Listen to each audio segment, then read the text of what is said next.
आज जोधा अर्जुन पंडित पिक्चर बहुत अच्छा बन रही है और जगदीश जी अपना डायरेक्टर हैं और फाइट मास्टर मैं हूँ उसमें करने के फाइट एक्शन किस तरह का फाइट किया सर? रियल लाइफ में कितना फाइट करते हैं आप? रियल में तो हम लोग नकली ही करते हैं, रियल कहाँ करते हैं फाइट। अभी जो सीन होता है उसके हिसाब से एक्शन करते हैं हम लोग। और स्टोरी का जो अभी जगदीश बताएंगे मेरे को एक्शन कैसा करना क्या करना है। किस तरह का फाइट है सर इसमें? इसमें एक्शन बहुत जबरदस्त है फाइट।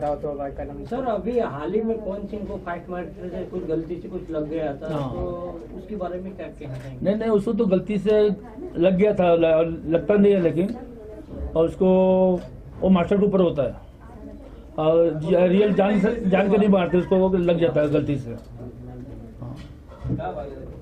आप किस तरह अपनी सेफ्टी रखते हो स्टार कास्ट के लिए और आप खुद अपने? जैसा सीक्वेंस होता है उसको पहले उसको बताते हैं हीरो को कैसा क्या करने का। उसके बाद पहले हमारा लड़का रेसल करके बताता है, उसके बाद में उसको हीरो को चढ़ा के भी रेसल करा टेक करते हैं हम लोग शूटिंग फाइट का। आज सर छठ पूजा क्या कहना चाहिए? छठ पूजा को मैं सब